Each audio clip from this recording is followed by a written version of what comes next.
Punjabi radio USA ਸੁਣ ਰਹੇ ਸਾਰੇ ਸਰੋਤਿਆਂ ਨੂੰ ਬਲਵਿੰਦਰ ਕੌਰ ਵੱਲੋਂ ਪਿਆਰ ਭਰੀ ਸਤਿ ਸ਼੍ਰੀ ਅਕਾਲ। ਤੇ ਪ੍ਰੋਗਰਾਮ ਹੈ ਜੀ ਖਬਰ ਤੇ ਨਜ਼ਰ ਵਿੱਚ ਹੋਣਗੇ ਸਾਡੇ ਨਾਲ ਬਲਤੇਜ ਪੰਨੂ ਜੀ। ਕੁਝ ਮੁੱਖ ਖਬਰਾਂ ਤੇ ਚਰਚਾ ਕਰਾਂਗੇ। ਖਬਰਾਂ ਤੋਂ ਪਹਿਲਾਂ ਧੰਨਵਾਦ ਕਰਨਾ ਚਾਹੁੰਦੇ ਸਾਡੇ ਸਪਾਂਸਰ ਦਾ ਜਿਨ੍ਹਾਂ ਨੇ ਇਸ ਪ੍ਰੋਗਰਾਮ ਨੂੰ ਸਪਾਂਸਰ ਕੀਤਾ, ਸਭ ਤੱਕ ਪਹੁੰਚਾਇਆ। ਸ਼ਿਕਾਗੋ ਪੀਜ਼ਾ ਵਿਦ ਟਵਿਸਟ ਜੋ ਹਰ ਇੱਕ ਤਰ੍ਹਾਂ ਦਾ ਪੀਜ਼ਾ ਬਣਾਉਂਦੇ ਨੇ। ਪੀਜ਼ਾ ਆਰਡਰ ਕਰ ਲਈ ਵਿਜ਼ਿਟ ਕਰ ਸਕਦੇ ਹੋ www.chicagopizzatwist.com। 15% ਆਫ ਲੈਣ ਲਈ ਕੋਡ ਵਰਤ ਸਕਦੇ ਹੋ 1313। ਖਾਲਸਾ ਇੰਸ਼ੋਰੈਂਸ ਏਜੰਸੀ ਸੈਨੋਜੇ ਤੋਂ ਜਿਨ੍ਹਾਂ ਦਾ ਫੋਨ ਨੰਬਰ 4082722500। ਹਰ ਇੱਕ ਤਰ੍ਹਾਂ ਦੀ ਇੰਸ਼ੋਰੈਂਸ ਕਰਦੇ ਨੇ। Gurdeep Singh Virdi, Clovis, Satnam Singh Shergill, Selma, Bahadur Singh Gill, Fowler, Ishanjit Singh Kaloti, Yuba City, Sukhwinder Singh, Jasvir Kaur, Fremont, Sarabjit Singh Chokar, Turlock, Gurdawar Singh, Manjit Kaur, Yuba City, Sodhi Singh, Sacramento, Avtar Singh, Ranjit Kaur Sidhu, Bakersfield. ਬਹੁਤ ਬਹੁਤ ਧੰਨਵਾਦ ਕਰਦੇ ਹਾਂ। ਪ੍ਰੋਗਰਾਮ ਨੂੰ ਸਪਾਂਸਰ ਕੀਤਾ, ਸਭ ਤੱਕ ਪਹੁੰਚਾਇਆ। ਸਾਡੇ ਨਾਲ ਜੁੜ ਚੁੱਕੇ ਨੇ ਬਲਤੇਜ ਪੰਨੂ ਜੀ। ਸਤਿ ਸ਼੍ਰੀ ਅਕਾਲ, ਸਵਾਗਤ ਹੈ ਜੀ। ਕੱਲ ਦੀ ਧੰਨਵਾਦ ਜੀ, ਬਹੁਤ ਮਿਹਰਬਾਨੀ। ਤੇ ਗੱਲ ਕਰਦੇ ਜੀ, ਕਾਂਗਰਸ ਜਿੱਤ ਗਈ ਆ ਕੁਛ ਕੁ ਸਟੇਟਾਂ ਦੇ ਵਿੱਚ, ਤੇ ਪਰ 2 ਸਟੇਟਾਂ ਦੇ ਵਿੱਚ ਉਹਨਾਂ ਨੂੰ ਮੁੱਖ ਮੰਤਰੀ ਚੁਣਨ ਦੇ ਲਈ ਦਿੱਕਤ ਆ ਰਹੀ ਹੈ। ਕੀ ਕਾਰਨ ਹੈ ਇਸ ਦੇ? ਛੱਤੀਸਗੜ੍ਹ ਦੇ ਵਿੱਚ ਤਾਂ ਕੋਈ ਬਹੁਤ ਵੱਡੀ ਸਮੱਸਿਆ ਦਾ ਸਾਹਮਣਾ ਜਿਹੜਾ ਜੀ ਉਹ ਕਾਂਗਰਸ ਨੂੰ ਨਹੀਂ ਕਰਨਾ ਪੈ ਰਿਹਾ, ਪਰ ਮੱਧ ਪ੍ਰਦੇਸ਼ ਦੇ ਵਿੱਚ ਜਿਹਦੀ ਗਿਣਤੀ ਦੇ ਉੱਤੇ ਬੜੀ ਨਿਗਾਹ ਜਿਹੜੀ ਦੀ ਉਹ ਲੱਗੀ ਰਹੀ। ਧੁੜਕੂ ਜਿਹੜੇ ਸੀ ਉਹ ਮਿੰਟ ਤੇ ਬਦਲਦੇ ਰਹੇ, ਕਦੀ ਕਿਸੇ ਪਾਸੇ ਕਦੀ ਕਿਸੇ ਪਾਸੇ। ਥੋੜਾ ਜਿਹਾ ਇਸ ਵਾਰੀ ਜਿਹੜਾ ਜੀ ਨਤੀਜੇ ਲੇਟ ਆਏ ਆ, ਉਹਦਾ ਰੀਜ਼ਨ ਜਿਹੜਾ VVPAT ਮਸ਼ੀਨਾਂ ਨੇ, ਜਦੋਂ ਇੱਕ ਜਿਹੜੇ ਜੀ ਰਾਊਂਡ ਦੀ ਗਿਣਤੀ ਖਤਮ ਹੁੰਦੀ ਸੀ ਤਾਂ ਉਹਦਾ ਇੱਕ ਸਰਟੀਫਿਕੇਟ ਜਿਹੜਾ ਜੀ ਉਹ ਇਸ਼ੂ ਕੀਤਾ ਜਾਂਦਾ ਸੀ ਨਵੇਂ ਜਿਹੜੇ ਨੇ ਹੁਕਮ। ਉਹਦੇ ਅਨੁਸਾਰ ਜੇ ਕਿਸੇ ਨੂੰ ਇਤਰਾਜ਼ ਹੈ ਤੇ ਉਹਦੇ ਤੋਂ ਬਾਅਦ ਉਹ ਦੁਬਾਰਾ ਗਿਣਤੀ ਜਿਹੜੀ ਉਹ ਹੋ ਸਕਦੀ ਸੀ। ਉਹਦੇ ਕਰਕੇ ਇਸ ਵਾਰੀ ਨਤੀਜੇ ਜਿਹੜੇ ਜੀ ਉਹ ਪਛੜ ਕੇ ਆਏ। ਪਰ ਲਾਸਟ ਦੇ ਵਿੱਚ ਜਿਹੜਾ ਸੀਗਾ ਜੀ ਉਹ ਬਾਜੀ ਮਾਰ ਗਈ ਕਾਂਗਰਸ, ਔਰ ਭਾਰਤੀ ਜਨਤਾ ਪਾਰਟੀ 0 ਦੇ ਉੱਤੇ ਰਹਿ ਗਈ 5 ਰਾਜਾਂ ਦੇ ਵਿੱਚ।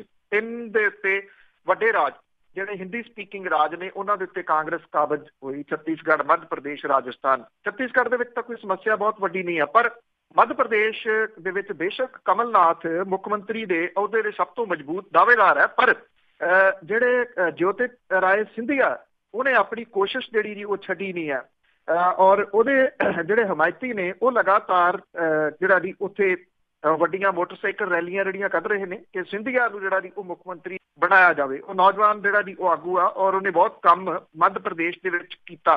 ਦੂਜੇ ਪਾਸੇ ਰਾਜਸਥਾਨ ਦੀ ਵੀ ਸਿਚੁਏਸ਼ਨ ਇਸੇ ਤਰ੍ਹਾਂ ਦੀ ਹੈ। ਇੱਥੇ ਸਚਿਨ ਪਾਇਲਟ ਨੇ ਪਿਛਲੇ ਸਾਲਾਂ ਦੇ ਦੌਰਾਨ ਕਾਂਗਰਸ ਨੂੰ ਮੁੜ ਕੇ ਪੈਰਾਂ ਦੇ ਸਿਰ ਕੀਤਾ, ਜਿਹੜੀ ਕਿ ਪਿਛਲੀ ਵਿਧਾਨ ਸਭਾ ਚੋਣਾਂ ਦੇ ਵਿੱਚ ਮੂੰਹ ਦੇ ਮੂੰਹ ਡਿੱਗ ਪਈ ਸੀ। ਔਰ ਉੱਥੇ ਅਸ਼ੋਕ ਗਹਿਲੋਤ ਨੇ ਜਿਹੜੇ ਕਿ ਸੀਨੀਅਰ ਆਗੂ ਨੇ, 2 ਵਾਰੀ ਉਹ ਰਾਜਸਥਾਨ ਦੇ ਮੁੱਖ ਮੰਤਰੀ ਰਹਿ ਚੁੱਕੇ ਨੇ, ਔਰ ਜਿਹੜਾ ਇਹਨਾਂ ਦੋਨਾਂ ਜਗ੍ਹਾ ਦੇ ਉੱਤੇ ਸੇਮ ਪ੍ਰੋਬਲਮ ਦਾ ਸਾਹਮਣਾ ਜਿਹੜਾ ਜੀ ਉਹ ਕਾਂਗਰਸ ਨੂੰ ਕਰਨਾ ਪੈ ਰਿਹਾ। ਇੱਕ ਪਾਸੇ ਉਹਦੇ ਕੋਲੇ ਐਕਸਪੀਰੀਅੰਸ ਹੈ, ਉਹ ਮੱਧ ਪ੍ਰਦੇਸ਼ ਦੇ ਵਿੱਚ ਕਮਲਨਾਥ ਦੇ ਰੂਪ ਦੇ ਵਿੱਚ ਹੈ, ਤੇ ਰਾਜਸਥਾਨ ਦੇ ਵਿੱਚ ਅਸ਼ੋਕ ਗਹਿਲੋਤ ਦੇ ਤੌਰ ਦੇ ਉੱਤੇ ਜਿਹੜਾ ਜੀ ਉਹ ਮੌਜੂਦ ਹੈ। ਇਹ ਵੀ ਕਿਹਾ ਜਾ ਰਿਹਾ ਕਿ ਜਿਹੜੀ ਰਾਜਸਥਾਨ ਦੇ ਵਿੱਚ ਜਿਹੜੇ ਆਜ਼ਾਦ ਉਮੀਦਵਾਰ ਨੇ ਉਹਦੇ ਵਿੱਚੋਂ 7 ਦੇ ਕਰੀਬ ਨੇ ਜਿਹੜੇ ਕਾਂਗਰਸ ਤੋਂ ਬਾਗੀ ਹੋਏ ਨੇ। ਬਾਗੀ ਹੋ ਕੇ ਉਹਨਾਂ ਨੇ ਇਹ ਵੋਟਾਂ ਜਿੱਤ ਲੀਆਂ, ਚੋਣਾਂ ਜਿਹੜੀਆਂ ਉਹ ਜਿੱਤ ਲੀਆਂ। ਹੁਣ ਉਹ ਕਾਂਗਰਸ ਦੇ ਨਾਲ ਜਿਹੜਾ ਜੀ ਆ ਗਏ। ਕਾਂਗਰਸ ਨੂੰ ਬਹੁਮਤ ਦੀ ਤਾਂ ਕੋਈ ਸਮੱਸਿਆ ਨਹੀਂ ਰਹੀ, ਪਰ ਸਮੱਸਿਆ ਜਿਹੜੀ ਦੀ ਇਹ ਜ਼ਰੂਰ ਖੜੀ ਆ। ਕਿਹਾ ਜਾਂਦਾ ਕਿ ਉਹ ਅਸ਼ੋਕ ਗਹਿਲੋਤ ਦੇ ਬੰਦੇ ਨੇ।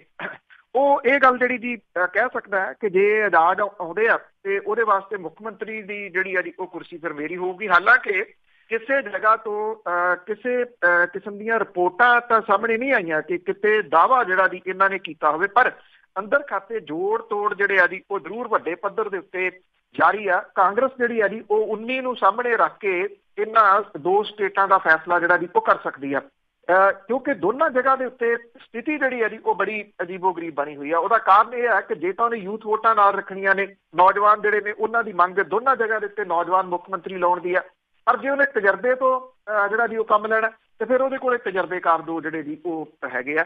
ਅੱਜ ਇਹਨਾਂ ਦੋਨਾਂ ਸਟੇਟਾਂ ਸੰਬੰਧੀ ਫੈਸਲਾ ਜਿਹੜਾ ਜੀ ਉਹ ਸਾਹਮਣੇ ਆ ਜਾਣ ਦੀ ਆਸ ਹੈ ਜੀ। ਤੇ ਅੱਗੇ ਗੱਲ ਕਰਦੇ ਜੀ, ਪੰਚਾਇਤੀ ਚੋਣਾਂ ਦੀ ਕਾਫੀ ਟਾਈਮ ਤੋਂ ਲਟਕੀਆਂ ਹੋਈਆਂ ਸੀ, ਪਰ ਉਸ ਸੰਬੰਧੀ ਵੀ ਭੰਬਲ ਭੂਸੇ। ਇਹ ਐਕਚੁਅਲੀ ਤੁਸੀਂ ਇਹ ਕਹਿ ਲਓ ਕਿ ਸਰਕਾਰ ਨਾ ਸਰਦਿਆਂ ਨੂੰ ਹੀ ਇਹ ਕਰਾ ਰਹੀ ਹੈ ਜੀ ਚੋਣਾਂ। ਸੰਵਿਧਾਨਕ ਸੰਕਟ ਨਾ ਖੜਾ ਹੋ ਜੇ, ਨਹੀਂ ਤਾਂ ਅਦਰਵਾਈਜ਼ ਹੋ ਸਕਦਾ ਸੀਗਾ ਕਿ ਨਾ ਹੀ ਜਿਹੜਾ ਜੀ ਕਰਾਉਂਦੀ। ਵੈਸੇ ਨਾ ਕਰਾਉਂਦੀ ਚੰਗੀ ਗੱਲ ਸੀ ਜੀ, ਅਪੁਆਇੰਟ ਕਰ ਲੈਂਦੀ ਸਰਪੰਚ। ਲੋਕ ਲੜਾਈਆਂ ਤੋਂ, ਪੜ੍ਹਾਈਆਂ ਤੋਂ, ਸ਼ਰਾਬ ਤੋਂ ਜਿਹੜਾ ਜੀ ਉਹ ਬਚ ਜਾਂਦੇ, ਪਰ ਇਸ ਤਰ੍ਹਾਂ ਜਿਹੜਾ ਜੀ ਉਹ ਹੋਇਆ ਨਹੀਂ। ਪੰਚਾਇਤ ਚੋਣਾਂ ਦਾ ਜਿਹੜਾ ਜੀ ਉਹ ਐਲਾਨ ਤਾਂ ਹੋ ਗਿਆ, ਔਰ 30 ਤਰੀਕ ਨੂੰ ਵੋਟਾਂ ਜਿਹੜੀਆਂ ਜੀ ਉਹ ਪੈਣੀਆਂ ਨੇ। ਪੰਜਾਬ ਦੇ ਵਿੱਚ ਗ੍ਰਾਮ ਪੰਚਾਇਤਾਂ ਦੀਆਂ ਚੋਣਾਂ ਦੇ ਦੌਰਾਨ ਪ੍ਰਸ਼ਾਸਨ ਦੇ ਵੱਲੋਂ ਸਿਆਸੀ ਦਬਾਅ ਦੇ ਅਧੀਨ ਨਿਯਮ ਜਿਹੜੇ ਆ ਜੀ ਉਹਨੂੰ ਛਿੱਕੇ ਟੰਗਿਆ ਜਾ ਰਿਹਾ। ਸੂਬਾਈ ਚੋਣ ਕਮਿਸ਼ਨ ਦੇ ਕੋਲੇ ਪਹੁੰਚੀਆਂ ਸ਼ਿਕਾਇਤਾਂ ਦੇ ਵਿੱਚ ਡਿਪਟੀ ਕਮਿਸ਼ਨਰਾਂ ਦੇ ਵੱਲੋਂ ਚੋਣਾਂ ਦਾ ਐਲਾਨ ਹੋਣ ਤੋਂ ਬਾਅਦ ਵੀ ਰਾਖਵੀਕਰਨ ਨੂੰ ਬਦਲਿਆ ਜਾ ਰਿਹਾ। ਔਰ ਜਿਹੜਾ ਇੱਕ ਕਮਿਸ਼ਨ ਨੇ ਡਿਪਟੀ ਕਮਿਸ਼ਨਰ ਫਿਰੋਜ਼ਪੁਰ ਦੀ ਇੱਕ ਇਸੇ ਤਰ੍ਹਾਂ ਦੀ ਸਰਗਰਮੀ ਦਾ ਗੰਭੀਰ ਨੋਟਿਸ ਲੈ ਕੇ ਉਹਦੀ ਜਵਾਬ ਤਲਬੀ ਕਰ ਲਈ ਆ। ਰਾਖਵੇਂਕਰਨ ਦਾ ਰਫੜ ਨਾ ਸੁਲਝਣ ਕਰਕੇ ਗ੍ਰਾਮ ਪੰਚਾਇਤਾਂ ਦੀਆਂ ਚੋਣਾਂ ਲਗਾਤਾਰ ਟਾਲੀਆਂ ਜਾ ਰਹੀਆਂ ਸੀਗੀਆਂ ਤੇ ਇਸ ਬਿਮਾਰੀ ਨੇ ਹੁਣ ਗ੍ਰਾਮ ਪੰਚਾਇਤਾਂ ਚੋਣਾਂ ਦੀ ਚੋਣ ਪ੍ਰਕਿਰਿਆ ਨੂੰ ਵੀ ਗ੍ਰਹਿਣ ਲਾਤਾ ਜੀ। ਸੂਤਰ ਨੇ ਦੱਸਿਆ ਕਿ ਚੋਣ ਕਮਿਸ਼ਨ ਨੂੰ ਪੰਜਾਬ ਦੀ ਇੱਕ ਮਹਿਲਾ ਮੰਤਰੀ ਤੇ ਆਮ ਆਦਮੀ ਪਾਰਟੀ ਦੇ ਅੱਧੀ ਦਰਜਨ ਵਿਧਾਇਕਾਂ ਦੇ ਵੱਲੋਂ ਰਾਖਵੇਂਕਰਨ ਦੀ ਪ੍ਰਕਿਰਿਆ ਦੇ ਵਿੱਚ ਪ੍ਰਸ਼ਾਸਨ ਦੇ ਵੱਲੋਂ ਨਿਯਮਾਂ ਨੂੰ ਛਿੱਕੇ ਟੰਗਣ ਦੀਆਂ ਸ਼ਿਕਾਇਤਾਂ ਜਿਹੜੀਆਂ ਜੀ ਉਹ ਕੀਤੀਆਂ ਗਈਆਂ ਨੇ। ਔਰ ਕਮਿਸ਼ਨ ਦੇ ਵੱਲੋਂ ਇਹਦੇ ਸੰਬੰਧੀ ਮਾਨਸਾ ਦੇ ਡਿਪਟੀ ਕਮਿਸ਼ਨਰ ਨੂੰ ਵੀ ਚਿੱਠੀ ਜਿਹੜੀ ਸਖਤ ਲਿਖੀ ਗਈ ਆ। ਕਈ ਹੋਰ ਜਗ੍ਹਾ ਤੋਂ ਸ਼ਿਕਾਇਤਾਂ ਮਿਲ ਰਹੀਆਂ ਨੇ। ਕਮਿਸ਼ਨ ਦਾ ਮੰਨਣਾ ਹੈ ਕਿ ਡਿਪਟੀ ਕਮਿਸ਼ਨਰਾਂ ਦੀਆਂ ਇਸ ਤਰ੍ਹਾਂ ਦੀਆਂ ਸਰਗਰਮੀਆਂ ਚੋਣ ਜ਼ਾਬਤੇ ਦੀ ਉਲੰਘਣਾ ਨੇ। ਚੋਣ ਕਮਿਸ਼ਨ ਦੇ ਵੱਲੋਂ ਗ੍ਰਾਮ ਪੰਚਾਇਤਾਂ ਦੀਆਂ ਚੋਣਾਂ ਦਾ ਐਲਾਨ 7 ਦਸੰਬਰ ਨੂੰ ਕੀਤਾ ਗਿਆ ਸੀ ਔਰ 30 ਦਸੰਬਰ ਨੂੰ ਇਹਦੀਆਂ ਵੋਟਾਂ ਜਿਹੜੀਆਂ ਜੀ ਉਹ ਪੈਣੀਆਂ ਨੇ। ਉਧਰ ਪੰਚਾਇਤੀ ਚੋਣਾਂ ਲਈ ਸਰਪੰਚੀ ਦੇ ਰਾਖਵੇਂਕਰਨ ਦੀਆਂ ਜਾਰੀ ਹੋਈਆਂ ਸੂਚੀਆਂ ਦੇ ਨਾਲ ਬਹੁਤੇ ਪਿੰਡਾਂ ਦੇ ਵਿੱਚ ਸਰਪੰਚ ਬਣਨ ਦੇ ਚਾਹਵਾਨਾਂ ਦੀਆਂ ਆਸਾਂ ਨੂੰ ਬੂਰ ਨਹੀਂ ਪਿਆ। ਕਈ ਪਿੰਡ ਜਨਰਲ ਤੋਂ ਅਨੁਸੂਚਿਤ ਜਾਤੀ ਦੇ ਕਈ ਔਰਤਾਂ ਲਈ ਰਾਖਵੇਂਕਰਨ ਨਾਲ ਪਿੰਡਾਂ ਦੇ ਵਿੱਚ ਸਰਪੰਚੀ ਦੇ ਸੁਪਨੇ ਲੈਣ ਵਾਲਿਆਂ ਨੂੰ ਝਟਕਾ ਲੱਗਿਆ ਜੀ। ਔਰ ਇਹ ਝਟਕਾ ਉਹਨਾਂ ਦੇ ਵਾਸਤੇ ਵੀ ਹੈ ਜੀ ਜਿਹੜੇ ਅਗਲੇ ਕੁਝ ਮਹੀਨੇ ਇਹਦੀ ਤਿਆਰੀ ਦੇ ਵਜੋਂ ਪਿੰਡ ਦੇ ਵੋਟਰਾਂ ਦਾ ਚੋਰੀ ਛੁਪੇ ਮੂੰਹ ਕੌੜਾ ਅੱਗੇ ਪੈਂਦੀਆਂ ਰਹੀਆਂ ਨੇ। ਕਈ ਜਿਹੜੇ ਜੀ ਉਹ ਕਾਫੀ ਸਾਰੇ ਇਹ ਕੌੜਾ ਪਾਣੀ ਵਰਤਾ ਵੀ ਚੁੱਕੇ ਸੀਗੇ ਤੇ ਹੁਣ ਜਿਹੜਾ ਜੀ ਉੱਥੇ ਰਾਖਵਾਂਕਰਨ ਹੋ ਗਿਆ। ਜਿਹੜੇ ਗਿੱਝ ਗਏ ਸੀਗੇ ਰੋਜ਼ ਜਿਹੜਾ ਜੀ ਉਹ ਪੀਣ ਜਿਹੜੇ ਤਾਂ ਉਹ ਮਾਰਦੇ ਆ ਪਰ ਹੁਣ ਪਿਆਉਣ ਵਾਲੇ ਜਿਹੜੇ ਜੀ ਕਹਿੰਦੇ ਆ ਕਿ ਸਾਡਾ ਨੰਬਰ ਹੀ ਨਹੀਂ ਆ ਰਿਹਾ ਸਰਪੰਚੀ ਦਾ, ਅਸੀਂ ਪਹਿਲਾਂ ਤੁਹਾਨੂੰ ਪਿਆਉਂਦੇ ਰਹੇ ਹੁਣ ਕਿੱਥੋਂ ਪਿਆਈਏ। ਬਿਲਕੁਲ ਜੀ ਬਿਲਕੁਲ, ਸ਼ਾਇਦ ਕਿਸੇ ਤਰ੍ਹਾਂ ਵੀ ਰੀਤ ਹਟੇ ਇਹ। ਤੇ ਅੱਗੇ ਪਾਰਲੀਮੈਂਟ ਸੈਸ਼ਨ ਦੀ ਜੇ ਗੱਲ ਕਰੀਏ ਤੇ ਉਹਨਾਂ ਦਾ ਪਹਿਲਾ ਦਿਨ ਆ ਜਿਹੜਾ ਰੌਲੇ ਰੱਪੇ ਦੇ ਭੇਂਟ ਚੜਿਆ। ਵੈਸੇ ਖਬਰ ਤਾਂ ਇਹ ਹੁੰਦੀ ਹੈ ਜੀ ਵੀ ਪਾਰਲੀਮੈਂਟ ਦੇ ਵਿੱਚ ਕੋਈ ਕੰਮ ਹੋਇਆ, ਕਿਉਂਕਿ ਰੌਲਾ ਰੱਪੇ ਵਾਲੀ ਤਾਂ ਖਬਰ ਹੀ ਹੁਣ ਨਹੀਂ ਰਹਿ ਗਈ। ਹੋਣਾ ਹੀ ਇਹ ਕੁਛ ਜਿਹੜਾ ਜੀ ਉਹ ਹੁੰਦਾ ਜਿੰਦਾਬਾਦ ਮੁਰਦਾਬਾਦ ਸੈਸ਼ਨ ਜਿਹੜਾ ਜੀ ਉਹ ਉਠਾ ਦਿੱਤਾ ਜਾਂਦਾ। ਇਹ ਤਾਂ ਹੁਣ ਹਰ ਵਾਰੀ ਦਾ ਵਰਤਾਰਾ ਜਿਹੜਾ ਜੀ ਉਹ ਹੋ ਗਿਆ। ਸਰਦ ਰੁੱਤ ਦਾ ਜਿਹੜਾ ਇਹ ਸੀਗਾ ਜੀ ਵਿੰਟਰ ਸੈਸ਼ਨ ਜਿਹੜਾ ਇਹਦਾ ਪਹਿਲਾ ਦਿਨ ਤਾਂ ਸ਼ਰਧਾਂਜਲੀਆਂ ਦੇ ਕੇ ਜਿਹੜਾ ਜੀ ਉਹ ਉਠਾ ਦਿੱਤਾ ਜਾਂਦਾ। ਜਿਵੇਂ ਅੱਜ ਪੰਜਾਬ ਦਾ ਵਿਧਾਨ ਸਭਾ ਦਾ ਸੈਸ਼ਨ ਸ਼ੁਰੂ ਹੋ ਰਿਹਾ, ਅੱਜ ਅੱਧੇ ਘੰਟੇ ਦੀ ਕਾਰਵਾਈ ਹੋਊਗੀ ਸ਼ਰਧਾਂਜਲੀਆਂ ਦੇ ਕੇ ਘਰੋਂ ਘਰੀ। ਕੱਲ ਦਾ ਇੱਕ ਦਿਨ ਜਿਹੜਾ ਜੀ ਉਹ ਹੋਊਗਾ ਸਿਰਫ ਵਿਧਾਨ ਸਭਾ ਦੇ ਸੈਸ਼ਨ ਦਾ, ਜਦੋਂ ਕਿ ਇਹ ਲੰਬਾ ਹੈ ਪਾਰਲੀਮੈਂਟ ਦਾ ਸੈਸ਼ਨ। ਪਰ ਵਿਰੋਧੀ ਧਿਰਾਂ ਦੇ ਵੱਲੋਂ ਰਾਫੇਲ ਡੀਲ, ਰਾਮ ਮੰਦਿਰ, ਕਾਵੇਰੀ ਨਦੀ ਦੇ ਪਾਣੀ ਨੂੰ ਲੈ ਕੇ ਰੌਲਾ ਰੱਪਾ ਜਿਹੜਾ ਜੀ ਉਹ ਪੈ ਗਿਆ, ਜਿਹਦੇ ਕਰਕੇ ਕੋਈ ਕੰਮਕਾਰ ਜਿਹੜਾ ਉਹ ਨਹੀਂ ਹੋ ਸਕਿਆ। ਵਿਰੋਧ ਪ੍ਰਦਰਸ਼ਨਾਂ ਦੇ ਚੱਲਦੇ ਆ ਜਿਹੜੇ ਦੋਵੇਂ ਸਦਨ ਸੀ ਉਹਨਾਂ ਦੀ ਕਾਰਵਾਈ ਦਿਨ ਭਰ ਦੇ ਵਾਸਤੇ ਉਠਾਉਣੀ ਜਿਹੜਾ ਜੀ ਉਹ ਪੈ ਗਈ। ਰਾਜ ਸਭਾ ਦੇ ਵਿੱਚ ਵਿਰੋਧੀ ਧਿਰ ਦੇ ਵੱਲੋਂ ਪਾਏ ਰੌਲੇ ਰੱਪੇ ਦੇ ਦਰਮਿਆਨ ਜਿਹੜਾ ਸੀਗਾ ਆਟਿਜ਼ਮ, ਸੈਰੀਬਰਲ ਪੈਲਸੀ, ਮੈਂਟਲ ਰਿਟਾਰਡੇਸ਼ਨ ਤੇ ਮਲਟੀਪਲ ਡਿਸੇਬਿਲਿਟੀ ਦੇ ਨਾਲ ਪੀੜਤ ਜਿਹੜੇ ਮਰੀਜ਼ ਨੇ ਉਹਨਾਂ ਦੀ ਭਲਾਈ ਲਈ ਕੌਮੀ ਟਰਸਟ ਬਣਾਉਣ ਸੰਬੰਧੀ ਸੋਧ ਬਿੱਲ ਨੂੰ ਰੌਲੇ ਰੱਪੇ ਦੇ ਵਿੱਚ ਜਿਹੜਾ ਜੀ ਉਹ ਪਾਸ ਕਰ ਦਿੱਤਾ ਗਿਆ ਜੀ। ਵਿੰਟਰ ਸੈਸ਼ਨ ਦੇ ਇਹ ਦਿਨ ਜਿਹੜਾ ਜੀ ਪਹਿਲਾ ਦਿਨ ਹੀ ਕਿਹਾ ਜਾ ਸਕਦਾ, ਹੁਣ ਵੈਸੇ ਕਾਗਜ਼ੀ ਦੂਜਾ ਦਿਨ। ਲੋਕ ਸਭਾ ਦੇ ਵਿੱਚ ਸਦਨ ਜੁੜਿਆ ਤੇ ਕਾਂਗਰਸ, ਸ਼ਿਵ ਸੈਨਾ, TDP ਤੇ AIADMK ਦੇ ਮੈਂਬਰ ਜਿਹੜੇ ਸੀਗੇ ਜੀ ਉਹ ਸਾਰੇ ਦੇ ਸਾਰੇ ਵੈਲ ਦੇ ਵਿੱਚ ਆ ਗਏ ਔਰ ਉਹਨਾਂ ਨੇ ਨਾਅਰੇਬਾਜ਼ੀ ਜਿਹੜੀ ਸੀ ਇੱਥੇ ਕਰਨੀ ਸ਼ੁਰੂ ਕਰ ਦਿੱਤੀ। ਕਾਂਗਰਸੀ ਸੰਸਦ ਮੈਂਬਰਾਂ ਨੇ ਰਾਫੇਲ ਡੀਲ ਦੀ ਜਿਹੜੀ ਸੀਗੀ ਇਹਦੇ ਸੰਬੰਧੀ ਸਾਂਝੀ ਸੰਸਦੀ ਕਮੇਟੀ ਤੋਂ ਜਾਂਚ ਕਰਵਾਏ ਜਾਣ ਦੀ ਮੰਗ ਕੀਤੀ। ਸ਼ਿਵ ਸੈਨਿਕਾਂ ਦੇ ਮੈਂਬਰਾਂ ਨੇ ਅਯੁੱਧਿਆ ਦੇ ਵਿੱਚ ਰਾਮ ਮੰਦਿਰ ਦੀ ਫੌਰੀ ਉਸਾਰੀ ਕੀਤੇ ਜਾਣ ਨੂੰ ਲੈ ਕੇ ਪ੍ਰਦਰਸ਼ਨ ਕੀਤਾ। ਅੰਨਾ DMK ਨਾਲ ਸੰਬੰਧਿਤ ਮੈਂਬਰਾਂ ਨੇ ਕਾਵੇਰੀ ਨਦੀ ਦਾ ਮੁੱਦਾ ਚੁੱਕਦਿਆਂ ਹੋਇਆ ਤਾਮਿਲਨਾਡੂ ਦੇ ਕਿਸਾਨਾਂ ਦੇ ਵਾਸਤੇ ਨਿਆਂ ਮੰਗਿਆ। ਤੇਲਗੂ ਦੇਸ਼ਮ ਪਾਰਟੀ ਦੇ ਮੈਂਬਰਾਂ ਨੇ ਵਿਸ਼ਾਖਾਪਟਨਮ ਦੇ ਵਿੱਚ ਰੇਲਵੇ ਜ਼ੋਨ ਦੀ ਮੰਗ ਦੇ ਵਾਸਤੇ ਨਾਅਰੇ ਜਿਹੜੇ ਜੀ ਉਹ ਲਾਏ। ਜਿਹੜੇ ਸਪੀਕਰ ਸੀ ਜੀ ਉਹਨੇ ਨਾਅਰੇਬਾਜ਼ੀ ਕਰਦੇ ਮੈਂਬਰਾਂ ਨੂੰ ਸਮਝਾਇਆ ਪਰ ਉਹ ਨਹੀਂ ਮੰਨੇ ਔਰ ਅਖੀਰ ਦੇ ਵਿੱਚ ਜਿਹੜਾ ਜੀ ਉਹ ਦਿਨ ਭਰ ਦੇ ਵਾਸਤੇ ਮੁਅੱਤਲ ਜਿਹੜਾ ਉਹ ਕਰ ਦਿੱਤਾ ਗਿਆ। BJP ਦੇ ਵਾਸਤੇ ਰਾਹਤ ਵਾਲੀ ਗੱਲ ਹੋਊਗੀ ਜੀ ਇਹ, ਕਿਉਂਕਿ BJP ਘਿਰ ਸਕਦੀ ਆ ਜਿਹੜੀ ਉਹਦੀ ਹਾਰ ਹੋਈ ਹੈ। ਪ੍ਰਧਾਨ ਮੰਤਰੀ ਇਸ ਮਾਮਲੇ ਤੇ ਘਿਰ ਸਕਦੇ ਆ ਪਰ ਵਿਰੋਧੀ ਧਿਰਾਂ ਨੇ ਜੀ ਉਹ ਸੈਸ਼ਨ ਸ਼ਾਇਦ ਚੱਲਣ ਨਹੀਂ ਜਿਹੜਾ ਜੀ ਉਹ ਦੇਣਾ ਚਾਹੁੰਦੀਆਂ ਔਰ ਅੱਗੋਂ ਚੱਲਣ ਦੇ ਚਾਂਸਸ ਵੀ ਜਿਹੜੇ ਜੀ ਉਹ ਘੱਟ ਹੈ, ਕਿਉਂਕਿ ਜਿੰਨੇ ਕਾ ਇਸ਼ੂ ਵੱਖ-ਵੱਖ ਪਾਰਟੀਆਂ ਨੇ ਸਾਹਮਣੇ ਜਿਹੜੇ ਜੀ ਉਹ ਲੈ ਆਂਦੇ ਆ, ਇਹਨਾਂ ਦੇ ਉੱਤੇ ਜਿਹੜਾ ਡੈਡਲਾਕ ਹੈ ਉਹ ਸ਼ਾਇਦ ਜਿਹੜਾ ਜੀ ਉਹ ਜਾਰੀ ਰਹੂਗਾ। ਜੀ ਤੇ ਅੱਗੇ ਗੱਲ ਕਰਦੇ ਆ, ਜਦੋਂ ਅਕਾਲ ਤਖਤ ਦਾ ਜਥੇਦਾਰ ਬਦਲਿਆ ਆ ਤੇ ਲੋਕਾਂ ਨੇ ਸ਼ੰਕਾ ਪੈਦਾ ਕੀਤਾ ਸੀਗਾ ਕਿ ਜਥੇਦਾਰ ਕੁਛ ਨਾ ਕੁਛ ਜਿਹੜਾ ਰਾਹਤ ਦਊਗਾ ਬਾਦਲਾਂ ਨੂੰ, ਉਸੇ ਤਰ੍ਹਾਂ ਹੋਇਆ ਅਕਾਲ ਤਖਤ ਦੇ ਜਥੇਦਾਰ ਨੇ ਕਿਹਾ ਕਿ ਬਾਦਲਾਂ ਨੇ ਤਾਂ ਕੋਈ ਮਰਜ਼ਾਦਾ ਭੰਗ ਹੀ ਨਹੀਂ ਕੀਤੀ। ਬਿਲਕੁਲ ਜੀ, ਐਕਚੁਅਲੀ ਗੁਰਬਾਣੀ ਜਿਹੜੀ ਹੈ ਜੀ ਉਹਦੀ ਤੁਕ ਜਿਹੜੀ ਕਹਿੰਦੀ ਹੈ ਕਿ ਜਿਸ ਦਾ ਦਿੱਤਾ ਖਾਵਣਾ ਤਿਸ ਕਹੀਏ ਸਵਾਸ, ਜਿਨ੍ਹਾਂ ਨੇ ਲਾਇਆ ਉਹਨਾਂ ਦੇ ਵਿਰੋਧ ਦੇ ਵਿੱਚ ਬੋਲਿਆ ਤਾਂ ਨਹੀਂ ਜਿਹੜਾ ਜੀ ਉਹ ਜਾ ਸਕਦਾ। ਇਸੇ ਤਰ੍ਹਾਂ ਦਾ ਕੁਝ ਜਿਹੜਾ ਜੀ ਹੋਇਆ। ਮੈਂ ਇੱਕ ਜਿਹੜੀ ਇੰਟਰਵਿਊ ਸੁਣ ਰਿਹਾ ਸੀਗਾ ਸਾਬਕਾ ਜਥੇਦਾਰ ਦੀ, ਗੁਰਬਚਨ ਸਿੰਘ ਦੀ, ਉਹ ਇਹ ਕਹਿੰਦਾ ਜੀ ਕਿ ਉਹ ਕਿਉਂ ਪੇਸ਼ ਹੋਵੇ, ਉਹਨੇ ਕਿਹੜਾ ਗੁਨਾਹ ਕੀਤਾ ਕਿ ਜੇ ਬਾਦਲ ਪੇਸ਼ ਹੋਏ ਆ ਤੇ ਉਹਨਾਂ ਦੇ ਉੱਤੇ ਉਹ ਕਹਿੰਦਾ ਜੀ ਉਹ ਪੇਸ਼ ਹੋ ਗਏ, ਹੁਣ ਸਾਨੂੰ ਕੀ ਪਤਾ ਕਿ ਉਹਨਾਂ ਨੇ ਕਿਹੜੀਆਂ ਗਲਤੀਆਂ ਕੀਤੀਆਂ। ਉਹ ਕਹਿੰਦਾ ਜੀ ਮੈਂ ਕੋਈ ਗਲਤੀ ਨਹੀਂ, ਇਹ ਮੈਂ ਨਾ ਮਾਨੂ ਵਾਲੀ ਗੱਲ। ਤੇ ਇਹਦੇ ਵਿੱਚ ਪ੍ਰੀਤ ਸਿੰਘ ਹੋਰੀ ਵੀ ਜਿਹੜਾ ਜੀ ਉਹ ਸ਼ਾਮਲ ਹੋ ਗਏ ਆ। ਅਕਾਲ ਤਖਤ ਦੇ ਕਾਰਜਕਾਰੀ ਜਥੇਦਾਰ ਹਰਪ੍ਰੀਤ ਸਿੰਘ ਨੇ ਇਹ ਗੱਲ ਜਿਹੜੀ ਕਹੀ ਆ ਕਿ ਅਕਾਲੀ ਦਲ ਨੇ ਅਕਾਲ ਤਖਤ ਤੇ ਭੁੱਲਾਂ ਬਖਸ਼ਾਉਣ ਲਈ ਅਰਦਾਸ ਕਰਕੇ ਕੋਈ ਗਲਤੀ ਨਹੀਂ ਕੀਤੀ, ਨਾ ਕੋਈ ਮਰਿਆਦਾ ਭੰਗ ਜਿਹੜੀ ਹੈ ਜੀ ਉਹ ਕੀਤੀ ਹੈ। ਲੁਧਿਆਣੇ ਦੇ ਵਿੱਚ ਉਹਨਾਂ ਨੇ ਗੱਲਬਾਤ ਕਰਦਿਆਂ ਹੋਇਆ ਇਹ ਗੱਲ ਕਹੀ ਹੈ ਕਿ ਗੁਰਮਤ ਅਨੁਸਾਰ ਹਰ ਸਿੱਖ ਨੂੰ ਹੱਕ ਹੈ ਕਿ ਉਹ ਗੁਰੂ ਗ੍ਰੰਥ ਸਾਹਿਬ ਦੀ ਬਾਣੀ ਦਾ ਪਾਠ ਕਰਾ ਕੇ ਮਾਫੀ ਦੀ ਅਰਦਾਸ ਕਰ ਸਕਦਾ। ਉਹਨਾਂ ਇਹ ਵੀ ਕਿਹਾ ਕਿ ਅਕਾਲੀ ਦਲ ਦੇ ਸਰਪ੍ਰਸਤ ਪ੍ਰਕਾਸ਼ ਸਿੰਘ ਬਾਦਲ, ਸੁਖਬੀਰ ਸਿੰਘ ਬਾਦਲ ਤੇ ਸਮੁੱਚੀ ਅਕਾਲੀ ਲੀਡਰਸ਼ਿਪ ਨੇ ਅਕਾਲ ਤਖਤ ਤੇ ਅਖੰਡ ਪਾਠ ਦੇ ਭੋਗ ਦੇ ਮਗਰੋਂ ਭੁੱਲਾਂ ਬਖਸ਼ਾਉਣ ਦੀ ਅਰਦਾਸ ਗੁਰਮਤ ਮਰਿਆਦਾ ਤੇ ਪਰੰਪਰਾ ਦੇ ਅਨੁਸਾਰ ਕੀਤੀ ਹੈ। ਇੱਥੇ ਉਹ ਸਵਾਲ ਜਿਹੜਾ ਵੀ ਵੱਡਾ ਜਿਹੜਾ ਉਹ ਉੱਠਦਾ ਆ ਕਿ ਜਿਹੜੀ ਮਰਿਆਦਾ ਹੈ ਉਹ ਹੁਣ ਤੱਕ ਤਾਂ ਇਹ ਚੱਲੀ ਆਈ ਹੈ ਨਾ ਜੀ ਕਿ ਜੇ ਕੋਈ ਗਲਤੀ ਇਸ ਤਰ੍ਹਾਂ ਦੀ ਹੈ ਤਾਂ ਉਹ ਪਹਿਲਾਂ ਬੇਨਤੀ ਕਰਦਾ, ਉਸ ਤੋਂ ਬਾਅਦ ਅਕਾਲ ਤਖਤ ਉਹਨੂੰ ਤਲਬ ਕਰਦਾ, ਫਿਰ ਉਹਨੂੰ ਉਹ ਤਨਖਾਹ ਲਾਉਂਦਾ, ਜਿਹਨੂੰ ਉਹ ਪੂਰੀ ਕਰਕੇ ਫਿਰ ਦੁਬਾਰਾ ਅਕਾਲ ਤਖਤ ਦੇ ਉੱਤੇ ਪੇਸ਼ ਹੁੰਦਾ। ਹੁਣ ਤੱਕ ਤਾਂ ਮਰਿਆਦਾ ਇਹ ਸੀ। ਗਿਆਨੀ ਹਰਪ੍ਰੀਤ ਸਿੰਘ ਹੋਰੀ ਇਹ ਕਿਵੇਂ ਕਹਿੰਦੇ ਆ ਕਿ ਅਰਦਾਸ ਗੁਰਮਤ ਮਰਿਆਦਾ ਤੇ ਪਰੰਪਰਾ ਦੇ ਅਨੁਸਾਰ ਜਿਹੜੀ ਹੈ ਉਹ ਕੀਤੀ ਗਈ ਆ। ਇਟ ਮੀਨਸ ਕਿ ਜਿਹੜੀਆਂ ਪਰੰਪਰਾਵਾਂ ਪਹਿਲਾਂ ਜਿਹੜੀਆਂ ਸਾਰੀਆਂ ਦੀਆਂ ਸਾਰੀਆਂ ਉਜਾੜੀਆਂ ਗਈਆਂ ਨੇ, ਉਹਨਾਂ ਦੇ ਅਜੇ ਵੀ ਜਿਹੜਾ ਜੀ ਇਹਨਾਂ ਦਾ ਢਿੱਡ ਨਹੀਂ ਭਰਿਆ, ਔਰ ਅੱਗੋਂ ਜਿਹੜਾ ਜੀ ਉਹਨੂੰ ਸਹੀ ਦਰਸਾਉਣ ਦੇ ਵਾਸਤੇ ਹੁਣ ਗਿਆਨੀ ਉਹਨਾਂ ਨੇ ਇਹ ਵੀ ਗੱਲ ਕਹੀ ਕਿ ਹਰ ਉਹਨੂੰ ਚਾਹੀਦਾ ਕਿ ਉਹ ਜ਼ਿੰਦਗੀ ਦੇ ਵਿੱਚ ਹੋਈਆਂ ਭੁੱਲਾਂ ਦੀ ਅਰਦਾਸ ਕਰਦਾ ਰਹੇ। ਪਰ ਇੱਥੇ ਸਵਾਲ ਜਿਹੜਾ ਜੀ ਇਹ ਹੈ ਕਿ ਕੀ ਸਿੱਖ ਜਿਹੜਾ ਕੋਈ ਵੀ ਸਿੱਖ ਜਿਨ੍ਹਾਂ ਦੀ ਉਹ ਗੱਲ ਕਰ ਰਹੇ ਆ, ਉਹ ਇਹ ਸੋਚ ਸਕਦਾ ਕਿ ਉਹ ਗੁਰੂ ਗ੍ਰੰਥ ਸਾਹਿਬ ਦੀ ਬੇਅਦਬੀ ਦੇ ਵਿੱਚ ਜਿਹੜਾ ਜੀ ਉਹ ਸ਼ਾਮਲ ਹੋਵੇ ਕਦੀ ਵੀ। ਔਰ ਜਿਹੜੀ ਜੋ ਕੁਛ ਮਰਿਆਦਾਵਾਂ ਜਿਹੜੀਆਂ ਚੱਲਦੀਆਂ ਆ ਰਹੀਆਂ ਨੇ ਉਹਨਾਂ ਨੂੰ ਤਹਿਸ ਨਹਿਸ ਜਿਹੜਾ ਜੀ ਉਹ ਕਰੇ, ਕੀ ਉਹ ਮਾਮੂਲੀ ਗਲਤੀਆਂ ਨੇ ਜਾਂ ਉਹ ਗੁਨਾਹ ਨੇ, ਇਹ ਜਿਹੜਾ ਜੀ ਸਵਾਲ ਹੈ। ਉਹਨਾਂ ਨੇ ਇਹ ਵੀ ਗੱਲ ਕਹੀ ਕਿ ਪ੍ਰਕਾਸ਼ ਸਿੰਘ ਬਾਦਲ ਨੂੰ ਅਕਾਲ ਤਖਤ ਦੇ ਵੱਲੋਂ ਦਿੱਤਾ ਫਖਰੇ ਕੌਮ ਅਵਾਰਡ ਵਾਪਸ ਲੈਣ ਦੇ ਵਾਸਤੇ ਕਿਸੇ ਜਥੇਬੰਦੀ ਜਾਂ ਵਿਅਕਤੀ ਨੇ ਅਕਾਲ ਤਖਤ ਨੂੰ ਨਹੀਂ ਕਿਹਾ ਤੇ ਨਾ ਕੋਈ ਮੰਗ ਕੀਤੀ ਹੈ। ਉਹਨਾਂ ਨੇ ਕਿਹਾ ਕਿ ਜਦੋਂ ਅਵਾਰਡ ਵਾਪਸ ਲੈਣ ਦੇ ਸੰਬੰਧੀ ਕੋਈ ਗੱਲ ਹੋਊਗੀ ਤਾਂ ਸਿੰਘ ਸਾਹਿਬ ਇਹਦੇ ਬਾਰੇ ਜਿਹੜਾ ਜੀ ਉਹ ਸੋਚ ਵਿਚਾਰ ਕਰਨਗੇ। ਜਿੰਨੀ ਦੇਰ ਤੱਕ ਕੋਈ ਕਹਿੰਦਾ ਨਹੀਂ ਉਨੀ ਦੇਰ ਤੱਕ ਸਿੰਘ ਸਾਹਿਬ ਨੂੰ ਕੁਝ ਵੀ ਜਿਹੜਾ ਜੀ ਨਾ ਦਿਸਿਆ ਪਿਛਲੇ ਸਮੇਂ ਦੇ ਦੌਰਾਨ ਤੇ ਨਾ ਅੱਗੋਂ ਕੋਈ ਦਿਸਣ ਦੇ ਚਾਂਸਸ ਜੀ। ਤੇ ਅੱਗੇ ਆਪਾਂ ਗੱਲ ਕਰਦੇ ਹਾਂ ਜੀ ਆਮ ਆਦਮੀ ਪਾਰਟੀ ਦੀ ਤਾਂ ਬਾਗੀ ਧੜੇ ਦੀ।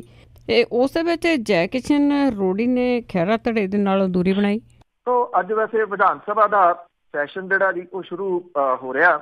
ਇਹਦੇ ਵਿੱਚ ਜੇ ਕੋਈ ਇਸ ਵੇਲੇ ਬਿਲਕੁਲ ਸੁਰਖਰੂ ਹੋਊਗਾ ਇਸ ਸੈਸ਼ਨ ਤੋਂ ਤਾਂ ਉਹ ਸਰਕਾਰ ਹੈ, ਕਿਉਂਕਿ ਉਹਨੂੰ ਪਤਾ ਕਿ ਉਹਨੂੰ ਘੇਰਨ ਵਾਲਾ ਜਿਹੜੇ ਜੀ ਉਹ ਕੋਈ ਨਹੀਂ ਹੋਣਗੇ। ਜਿਹੜੀ ਆਮ ਆਦਮੀ ਪਾਰਟੀ ਆ ਉਹ ਪਾਰਟੀ ਹੋਈ ਆ, ਅੱਧੀ ਕੁ ਜਿਹੜੀ ਜੀ ਉੱਥੇ ਜਾਊਗੀ, ਅੱਧੀਓਂ ਵੱਧ ਕੁਝ ਜਿਹੜੇ MLA ਨੇ ਉਹ ਨਹੀਂ ਉੱਥੇ ਜਿਹੜਾ ਜੀ ਉਹ ਜਾਣਗੇ।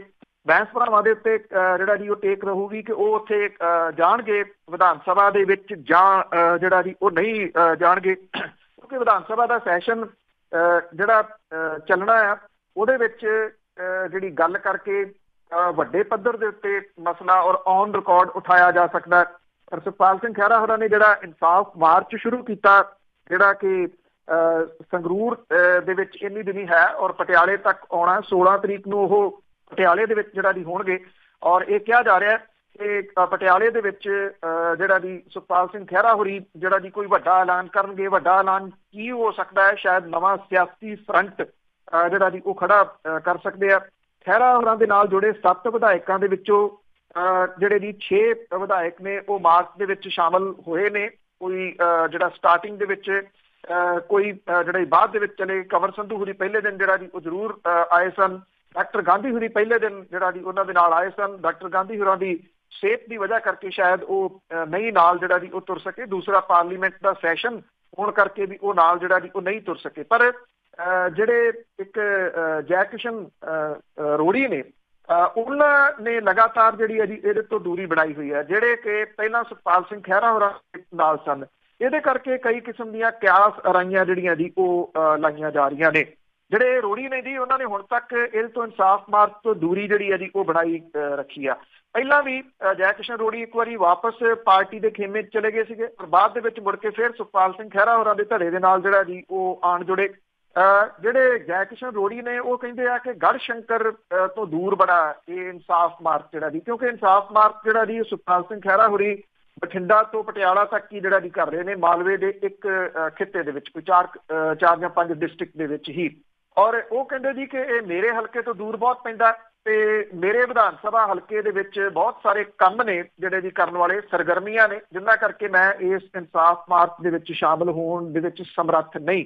ਜੈ ਕਿਸ਼ਨ ਰੋੜੀ ਹੋਰੀ ਇਹ ਵੀ ਕਹਿੰਦੇ ਆ ਕਿ ਉਹ ਇਨਸਾਫ ਮਾਰਚ ਦੀ ਥਾਂ ਦੇ ਉੱਤੇ ਵਿਧਾਨ ਸਭਾ ਦੇ ਸਰਦ-ਰੁੱਤ ਦੇ ਸੈਸ਼ਨ ਦੇ ਵਿੱਚ ਸ਼ਾਮਲ ਹੋਣ ਨੂੰ ਤਰਜੀਹ ਦੇਣਗੇ ਤੇ ਹਲਕੇ ਦੀਆਂ ਸਮੱਸਿਆਵਾਂ ਜਿਹੜੀਆਂ ਜੀ ਉਹ ਰੱਖਣਗੇ। ਹਾਲਾਂਕਿ ਜੈ ਕਿਸ਼ਨ ਰੋੜੀ ਹੋਰੀ ਇਹ ਵੀ ਕਹਿੰਦੇ ਆ ਜੀ ਕਿ ਅਜੇ ਪਾਰਟੀ ਜਿਹੜਾ ਦੇ ਵਿੱਚ ਵਾਪਸ ਜਾਣ ਜਾਂ ਖਹਿਰਾ ਧੜੇ ਦਾ ਸਾਥ ਛੱਡਣ ਦੇ ਬਾਰੇ ਦੇ ਵਿੱਚ ਉਹਨਾਂ ਨੇ ਕੋਈ ਫੈਸਲਾ ਜਿਹੜਾ ਜੀ ਉਹ ਨਹੀਂ ਕੀਤਾ। ਉਹਨਾਂ ਨੇ ਕਿਹਾ ਕਿ ਜੇ ਕੋਈ ਮੈਂ ਫੈਸਲਾ ਕਰੂੰਗਾ ਤੇ ਇਹਦੇ ਸੰਬੰਧੀ ਮੈਂ ਜਾਣਕਾਰੀ ਜਿਹੜੀ ਹੈ ਜੀ ਉਹ ਜ਼ਰੂਰ ਦੇਊਂਗਾ। ਅੱਜ ਦੇ ਸੈਸ਼ਨ ਦੇ ਵਿੱਚ ਇਹ ਵੀ ਜਿਹੜਾ ਜੀ ਦੇਖਣਾ ਹੋਊਗਾ, ਇੱਕ ਤਾਂ ਇਸ ਧੜੇ ਦੇ ਵਿੱਚੋਂ ਕਿੰਨੇ ਵਿਧਾਇਕ ਨੇ ਜਿਹੜੇ ਜੀ ਉਹ ਵਿਧਾਨ ਸਭਾ ਦੇ ਸੈਸ਼ਨ 'ਚ ਜਾਂਦੇ ਆ। ਇੱਕ ਦੂਸਰਾ ਜਿਹੜਾ ਜੀ ਅਹਿਮ ਇਹ ਹੋਊਗਾ ਕਿ 16 ਤਰੀਕ ਨੂੰ ਜਦੋਂ ਸੁਖਪਾਲ ਸਿੰਘ ਖਹਿਰਾ ਹੋਰੀ ਕੋਈ ਐਲਾਨ ਕਰਦੇ ਆ ਕਿਸੇ ਨਵੇਂ ਫਰੰਟ ਦਾ, ਇਹ ਜਿਹੜੇ ਵਿਧਾਇਕ ਉਹਨਾਂ ਦੇ ਨਾਲ ਨੇ ਉਹਨਾਂ ਦਾ ਇਹਦੇ ਉੱਤੇ ਕੀ ਸਟੈਂਡ ਜਿਹੜਾ ਜੀ ਉਹ ਹੋਊਗਾ। ਕਿਉਂਕਿ ਜੇ ਉਹ ਸਿਆਸੀ ਪਾਰਟੀ ਬਣਾਉਂਦੇ ਆ ਸੁਖਪਾਲ ਸਿੰਘ ਖਹਿਰਾ ਹੋਰੀ ਤੇ ਇਹ ਵਿਧਾਇਕ ਉਹਦੇ ਵਿੱਚ ਸ਼ਾਮਲ ਹੁੰਦੇ ਆ, ਟੈਕਨੀਕਲੀ ਇਹਨਾਂ ਦੀ ਵਿਧਾਇਕੀ ਜਿਹੜੀ ਹੈ ਜੀ ਉਹ ਚਲੇ ਜੂਗੀ। ਫਿਰ ਉਸ ਤੋਂ ਬਾਅਦ ਜੇ ਸਿਆਸੀ ਪਾਰਟੀ ਬਣਾਉਂਦੇ ਆ, ਫਰੰਟ ਬਣਾਉਂਦੇ ਆ, ਤੇ ਉਹ ਜਿਹੜੀ ਦੀ ਉਹ ਡਿਫਰੈਂਟ ਗੱਲ ਹੋਊਗੀ। ਜੇ ਸਿਆਸੀ ਪਾਰਟੀ ਖੜੀ ਕਰਦੇ ਆ, ਜੇ ਉਹਦੇ ਵਿੱਚ ਇਹ ਸ਼ਾਮਲ ਹੁੰਦੇ ਆ ਉਹਦੇ ਸਾਰੇ ਪ੍ਰੋਗਰਾਮਾਂ ਦੇ ਵਿੱਚ ਜਾਂ ਉਹਦੀ ਅਹੁਦੇਦਾਰੀ ਦੇ ਵਿੱਚ, ਫਿਰ ਟੈਕਨੀਕਲੀ ਇਹਨਾਂ ਦੀ MLA-ਸ਼ਿਪ ਜਿਹੜੀ ਹੈ ਜੀ ਉਹ ਚਲੇ ਜੂਗੀ। ਕੀ ਇਹ MLA-ਸ਼ਿਪ ਜਿਹੜੀ ਜੀ ਉਹ ਛੱਡਣ ਦਾ ਮਨ ਬਣਾਈ ਬੈਠੇ ਆ, ਇਹਨਾਂ ਨੇ ਛੱਡਣੀ ਆ ਜਾਂ ਜਿਹੜੀ ਜੀ ਉਹ ਰੱਖਣੀ ਆ, ਇਹ ਅਗਲੇ ਕੁਝ ਦਿਨਾਂ ਦੇ ਦੌਰਾਨ ਜਿਹੜਾ ਜੀ ਇਹਨਾਂ ਦੀਆਂ ਸਰਗਰਮੀਆਂ ਤੋਂ ਜਿਹੜਾ ਜੀ ਉਹ ਪਤਾ ਲੱਗੂਗਾ ਜੀ। ਤੇ ਅੱਗੇ ਨਾਲ ਕਰਦੇ ਹਾਂ ਜੀ ਵਿਜੀਲੈਂਸ ਤੋਂ ਭਗੌੜੇ ਕੋਲਿਆਂ ਵਾਲੀ ਦੀ ਗੱਲ ਕਿ ਜਦੋਂ ਤਾਂ ਵਿਜੀਲੈਂਸ ਜਾਂਦੀ ਆ ਤੇ ਉਹ ਦਰਵਾਜ਼ੇ ਬੰਦ ਹੁੰਦੇ ਆ, ਕੋਈ ਖੋਲਦਾ ਨੀਗਾ। ਪਰ ਬਾਦਲ ਸਾਹਿਬ ਕਿਵੇਂ ਪਹੁੰਚ ਗਏ ਉਹਨਾਂ ਦੇ ਘਰੇ? ਬਾਦਲ ਸਾਹਿਬ ਇਹ ਕਹਿਣ ਦੇ ਵਾਸਤੇ ਗਏ ਜੀ ਕਿ ਜਿਹੜਾ ਅਕਾਲੀ ਦਲ ਹੈ ਉਹ ਪੂਰੇ ਤਰੀਕੇ ਦੇ ਨਾਲ ਦਿਆਲ ਸਿੰਘ ਕੋਲਿਆਂ ਵਾਲੀ ਦੇ ਨਾਲ ਜਿਹੜਾ ਜੀ ਉਹ ਖੜਾ, ਔਰ ਇਹ ਦੱਸਣ ਦੇ ਵਾਸਤੇ ਉਹ ਇਸ ਕਰਕੇ ਦੱਸਣ ਦੇ ਵਾਸਤੇ ਗਏ ਕਿ ਕਿਉਂਕਿ ਇਹ ਕਿਹਾ ਜਾਂਦਾ ਕਿ ਦਿਆਲ ਸਿੰਘ ਕੋਲਿਆਂ ਵਾਲੀ ਸੰਕਟ ਮੋਚਨ ਹੈ ਜੀ ਬਾਦਲਾਂ ਦਾ, ਔਰ ਇਸ ਖਿੱਤੇ ਦੇ ਵਿੱਚ ਜਦੋਂ ਵੱਡੀ ਮੁਸੀਬਤ ਪੈਂਦੀ, ਜਿੱਥੇ ਪਾਵਰ ਦੀ ਜ਼ਰੂਰਤ ਪੈਂਦੀ, ਤੇ ਉਦੋਂ ਫਿਰ ਦਿਆਲ ਸਿੰਘ ਕੋਲਿਆਂ ਵਾਲੀ ਖੜਦੇ ਰਹੇ ਉਹਨਾਂ ਦੇ ਵਾਸਤੇ, ਖਾਸ ਤੌਰ ਦੇ ਉੱਤੇ ਬਠਿੰਡਾ ਲੋਕ ਸਭਾ ਹਲਕੇ ਦੇ ਵਾਸਤੇ। ਤੇ ਫਿਰ ਅਕਾਲੀ ਦਲ ਨੂੰ ਅਜਿਹੇ ਲੋਕਾਂ ਦੀ ਤਾਂ ਲੋੜ ਹੁੰਦੀ ਹੈ ਨਾ ਜੀ। ਇਹ ਵੀ ਕਿਹਾ ਜਾ ਰਿਹਾ ਹੈ ਕਿ ਦਿਆਲ ਸਿੰਘ ਕੋਲਿਆਂ ਵਾਲੀ 14 ਦਸੰਬਰ ਨੂੰ ਮੁਹਾਲੀ ਦੀ ਡਿਸਟ੍ਰਿਕਟ ਅਦਾਲਤ ਦੇ ਵਿੱਚ ਸਰੈਂਡਰ ਜਿਹੜਾ ਜੀ ਉਹ ਕਰ ਸਕਦੇ ਆ। ਕੋਲਿਆਂ ਵਾਲੀ ਦੇ ਖਿਲਾਫ ਵਿਜੀਲੈਂਸ ਕੇਸ ਦੀ 15 ਦਸੰਬਰ ਨੂੰ ਮੁਹਾਲੀ ਅਦਾਲਤ ਦੇ ਵਿੱਚ ਸੁਣਵਾਈ ਹੈ। ਅਦਾਲਤ ਦੇ ਵੱਲੋਂ ਕੋਲਿਆਂ ਵਾਲੀ ਨੂੰ ਭਗੌੜਾ ਕਰਾਰ ਦਿੱਤਾ ਜਾ ਸਕਦਾ ਹੈ। ਜੇ PO ਕਰਾਰ ਜਿਹੜਾ ਜੀ ਉਹ ਦਿੱਤਾ ਜਾ ਸਕਦਾ ਹੈ, ਦਿੱਤਾ ਗਿਆ ਨਾ ਉਹ ਪੇਸ਼ ਹੋਏ ਤਾਂ ਦਿਆਲ ਸਿੰਘ ਕੋਲਿਆਂ ਵਾਲੀ ਦੀਆਂ ਮੁਸ਼ਕਲਾਂ ਜਿਹੜੀਆਂ ਜੀ ਉਹ ਵੱਧ ਜਾਣਗੀਆਂ, ਕਿਉਂਕਿ ਫਿਰ ਉਹਨਾਂ ਦੀ ਜਿਹੜੀ ਪ੍ਰਾਪਰਟੀ ਆ ਉਹ ਨਾਲ ਅਟੈਚ ਹੋ ਜਾਣੀ ਹੈ ਇਸ ਕੇਸ ਦੇ ਵਿੱਚ। ਤਾਂ ਇਹ ਸਮਝਿਆ ਜਾ ਰਿਹਾ ਹੈ ਕਿ PO ਕਰਾਰ ਦੇਣ ਤੋਂ ਪਹਿਲਾਂ ਦਿਆਲ ਸਿੰਘ ਕੋਲਿਆਂ ਵਾਲੀ ਜਿਹੜੇ ਆ ਉਹ ਅਦਾਲਤ ਦੇ ਵਿੱਚ 14 ਤਰੀਕ ਨੂੰ ਜਿਹੜਾ ਜੀ ਉਹ ਆਤਮ ਸਮਰਪਣ ਜਿਹੜਾ ਜੀ ਉਹ ਕਰ ਦੇਣਗੇ। ਇਸ ਤੋਂ ਪਹਿਲਾਂ ਵਿਜੀਲੈਂਸ ਲਈ ਬੰਦ ਰਹਿਣ ਵਾਲੇ ਅਕਾਲੀ ਆਗੂ ਦਿਆਲ ਸਿੰਘ ਕੋਲਿਆਂ ਵਾਲੀ ਦੀ ਜਿਹੜੀ ਰਿਹਾਇਸ਼ ਦੇ ਉੱਤੇ ਪਹੁੰਚੇ ਸਾਬਕਾ ਮੁੱਖ ਮੰਤਰੀ ਪ੍ਰਕਾਸ਼ ਸਿੰਘ ਬਾਦਲ ਦੇ ਵਾਸਤੇ ਇਹ ਗੇਟ ਜਿਹੜਾ ਸੀਗਾ ਜੀ ਉਹ ਮਿੰਟਾਂ ਦੇ ਵਿੱਚ ਖੁੱਲ ਗਿਆ। ਸਾਬਕਾ ਮੁੱਖ ਮੰਤਰੀ ਆਪਣੇ ਜਿਹੜਾ ਸੀਗਾ ਜੀ ਜਥੇਬੰਦਕ ਲਾਮ ਲਸ਼ਕਰ ਦੇ ਨਾਲ ਵਿਜੀਲੈਂਸ ਦੀ ਕੁੜਕੀ ਦੇ ਵਿੱਚ ਫਸੇ ਕੋਲਿਆਂ ਵਾਲੀ ਦੇ ਘਰ ਜਿਹੜਾ ਜੀ ਗਏ, ਪੰਚਾਇਤ ਚੋਣਾਂ ਸੰਬੰਧੀ ਅਕਾਲੀ ਵਰਕਰਾਂ ਦੇ ਇਕੱਠ ਨੂੰ ਜਿਹੜਾ ਸੀਗਾ ਜੀ ਉਹ ਸੰਬੋਧਨ ਕੀਤਾ, ਔਰ ਅਫਸਰਸ਼ਾਹੀ ਨੂੰ ਉਹਨਾਂ ਨੇ ਇਸ ਮੌਕੇ ਧੱਕੇਸ਼ਾਹੀ ਤੋਂ ਬਾਜ਼ ਆਉਣ ਦੀ ਚੇਤਾਵਨੀ ਦਿੱਤੀ, ਜਿਹੜੀ ਧੱਕੇਸ਼ਾਹੀ ਉਹ ਆਪ ਕਰਵਾਉਂਦੇ ਰਹੇ। ਉਹਨਾਂ ਇਹ ਕਿਹਾ ਕਿ ਕੋਲਿਆਂ ਵਾਲੀ ਦੇ ਪਿੱਛੇ ਸਮੁੱਚਾ ਅਕਾਲੀ ਦਲ ਜਿਹੜਾ ਜੀ ਉਹ ਖੜਾ। ਉਹਨਾਂ ਨੇ ਇਹ ਵੀ ਕਿਹਾ ਕਿ ਕਾਂਗਰਸ ਸਰਕਾਰ ਦੇ ਇਸ਼ਾਰੇ ਦੇ ਉੱਤੇ ਕੋਲਿਆਂ ਵਾਲੀ ਨੂੰ ਨਿਸ਼ਾਨਾ ਬਣਾਇਆ ਜਾ ਰਿਹਾ, ਔਰ ਉਹਦੇ ਖਿਲਾਫ ਸਿਆਸੀ ਬਦਲਾਖੋਰੀ ਦੇ ਤਹਿਤ ਜਿਹੜਾ ਜੀ ਉਹ ਕੇਸ ਦਰਜ ਜਿਹੜਾ ਜੀ ਉਹ ਕੀਤਾ ਗਿਆ। ਪਿਛਲੇ ਦਿਨੀ ਉਹਦੀ ਰਿਹਾਇਸ਼ ਦੇ ਉੱਤੇ ਜਿੰਦਰਾ ਲੱਗਿਆ ਹੋਣ ਕਰਕੇ ਵਿਜੀਲੈਂਸ ਦੀ ਟੀਮ ਕੱਲ੍ਹ ਤੇ ਨੋਟਿਸ ਜਿਹੜਾ ਜੀ ਉਹ ਲਾ ਕੇ ਚਲੇ ਗਈ ਸੀਗੀ, ਪਰ ਅਕਾਲੀ ਦਲ ਦੇ ਸਰਪ੍ਰਸਤ ਦੀ ਤੇਰੀ ਦੇ ਮੌਕੇ ਦੇ ਉੱਤੇ ਕੋਲਿਆਂਵਾਲੀ ਦੀ ਰਿਹਾਇਸ਼ ਦੇ ਵਿਹੜੇ ਦੇ ਵਿੱਚ ਬਕਾਇਦਾ ਗਲੀਚੇ ਵਿਛਾਏ ਗਏ ਔਰ ਪੂਰਾ ਪ੍ਰਬੰਧ ਜਿਹੜਾ ਸੀਗਾ ਜੀ ਉਹ ਕੀਤਾ ਗਿਆ। ਕੋਲਿਆਂਵਾਲੀ ਦਾ ਮੁੰਡਾ ਤੇ ਉੱਥੋਂ ਦੇ ਵਿਧਾਇਕ ਰੋਜ਼ੀ ਬਰਕੰਦੀ ਸਣੇ ਜਿਹੜੇ ਹਲਕੇ ਦੇ ਜਿਹੜੇ ਅਕਾਲੀ ਦਲ ਦੇ ਆਗੂ ਨੇ ਉਹ ਮੌਜੂਦ ਸਨ ਜੀ। ਪ੍ਰਕਾਸ਼ ਸਿੰਘ ਬਾਦਲ ਹੋਰੀ ਕਿਸਮ ਦੇ ਨਾਲ ਉੱਥੇ ਜਾ ਕੇ ਅਫਸਰਸ਼ਾਹੀ ਨੂੰ ਇਹ ਸੁਨੇਹਾ ਜਿਹੜਾ ਜੀ ਉਹ ਦੇਣ ਦੇ ਵਾਸਤੇ ਗਏ ਆ ਕਿ ਕੋਲਿਆਂਵਾਲੀ ਉਹਨਾਂ ਦਾ ਖਾਸ ਹੈ। ਇਹ ਇੱਕ ਤਰੀਕਾ ਜਿਹੜਾ ਜੀ ਉਹ ਸਿਆਸਤਦਾਨਾਂ ਦਾ ਹੁੰਦਾ, ਖਾਸ ਤੌਰ ਦੇ ਉੱਤੇ ਪ੍ਰਕਾਸ਼ ਸਿੰਘ ਬਾਦਲ ਹੋਰਾਂ ਦਾ ਇਹ ਤਰੀਕਾ ਕਾਫੀ ਪੁਰਾਣਾ ਹੈ। ਜੀ ਜੀ ਬਿਲਕੁਲ। ਅੱਗੇ ਆਪਾਂ ਗੱਲ ਕਰਦੇ ਹਾਂ ਇਨਸਾਫ ਮੋਰਚੇ ਦੀ। ਮਤਭੇਦਾਂ ਕਰਕੇ ਇਨਸਾਫ ਮੋਰਚਾ ਫੜ ਹੋ ਗਿਆ ਹੈ। ਇਹ ਬੜਾ ਜਿਹੜਾ ਜੀ ਅਨਫੋਰਚੂਨੇਟਲੀ ਜਿਹੜਾ ਜੀ ਸਾਰਾ ਕੁਝ ਹੋਇਆ ਕਿ 6 ਮਹੀਨੇ ਤੋਂ ਉੱਪਰ ਚੱਲਿਆ ਇਹ ਮੋਰਚਾ ਜਿਹੜਾ ਜੀ ਬਿਨਾਂ ਕਿਸੇ ਪ੍ਰਾਪਤੀ ਤੋਂ ਜਿਹੜਾ ਜੀ ਉਹ ਸਮਾਪਤ ਹੋ ਗਿਆ।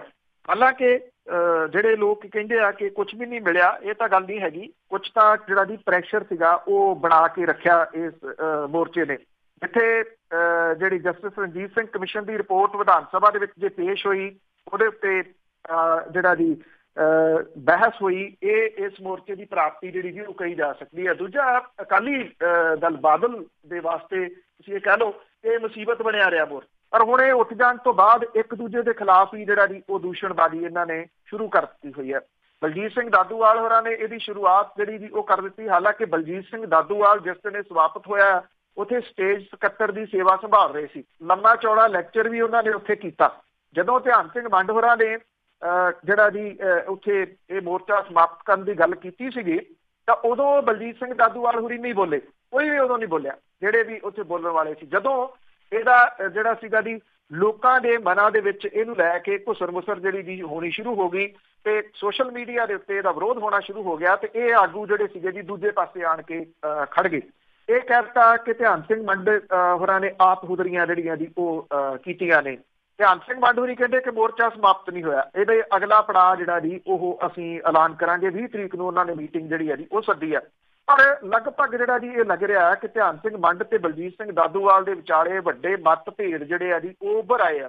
ਇਹ ਮਤਭੇਦ ਕਿਹਨੂੰ ਲੈ ਕੇ ਆ, ਕਿਸ ਚੀਜ਼ ਨੂੰ ਲੈ ਕੇ ਆ? ਕਿਉਂਕਿ ਜਿਹੜੀ ਗੱਲ ਉਹ ਕਹਿ ਰਹੇ ਆ ਇਹ ਨਹੀਂ ਭੇਦ ਇਹ ਤੋਂ ਬਿਨਾਂ ਕੋਈ ਹੋਰ ਨੇ ਜਿਹੜੇ ਕਿ ਅਜੇ ਇਹ ਦੱਸ ਨਹੀਂ ਜਿਹੜਾ ਜੀ ਰਹੇ। ਇਹ ਵੀ ਕਿਹਾ ਜਾ ਰਿਹਾ ਕਿ ਇਹ ਆਪੋ ਆਪਣੇ ਤੌਰ ਦੇ ਉੱਤੇ ਇਹਨੂੰ ਅੱਗੇ ਜਿਹੜਾ ਜੀ ਉਹ ਤੋਰ ਸਕਦੇ ਆ। ਭਾਵ ਕਿ ਦੋ ਧੜੇ ਜਿਹੜੇ ਜੀ ਉਹ ਬਣ ਗਏ। ਇੱਕ ਇਹ ਵੀ ਕਿਹਾ ਜਾ ਰਿਹਾ ਕਿ ਇੱਕ ਜਿਹੜਾ ਧੜਾ ਜੀ ਉਹਨੇ ਇੱਥੇ ਮੀਟਿੰਗ ਜਿਹੜੀ ਬਰਗਾੜੀ ਦੇ ਵਿੱਚ ਹੀ ਸੱਦ ਲਈ ਆ। ਅੱਜ ਜਿਹੜੀ ਜੀ ਇਹ ਮੀਟਿੰਗ ਹੋਊਗੀ ਉਹ ਉੱਥੇ ਇੱਕ ਨਵਾਂ ਐਲਾਨ ਕਰ ਸਕਦੇ ਆ, ਇਸ ਮੋਰਚੇ ਨੂੰ ਅੱਗੋਂ ਜਿਹੜਾ ਜੀ ਉਹ ਤੋਰ ਸਕਦੇ ਆ। ਪਰ ਇਸ ਮੀਟਿੰਗ ਜਿਹੜੀਆਂ ਮੋਰਚੇ ਨੂੰ ਖਤਮ ਕਰਨ ਦੇ ਵਾਸਤੇ ਮੀਟਿੰਗਾਂ ਕਰਨ ਵਾਲੇ ਜਿਹੜੇ ਆਗੂ ਅਹਿਮ ਸੀਗੇ ਜੀ ਉਹਨਾਂ ਦੀ ਚੁੱਪ ਜਿਹੜੀ ਆ ਜੀ ਉਹਦੇ ਉੱਤੇ ਕੋਈ ਗੱਲ ਨਹੀਂ ਕਰ ਰਿਹਾ। ਜਿਨ੍ਹਾਂ ਦੀਆਂ ਮੀਟਿੰਗਸ ਪੰਜਾਬ ਦੇ ਮੰਤਰੀਆਂ ਦੇ ਨਾਲ ਜਿਹੜੀਆਂ ਹੁੰਦੀਆਂ ਰਹੀਆਂ ਨੇ ਉਹਦੇ ਵਿੱਚ ਪੰਥਕ ਆਗੂ ਸਿਮਰਨਜੀਤ ਸਿੰਘ ਮਾਨ ਹੋਰੀ ਸ਼ਾਮਲ ਨੇ।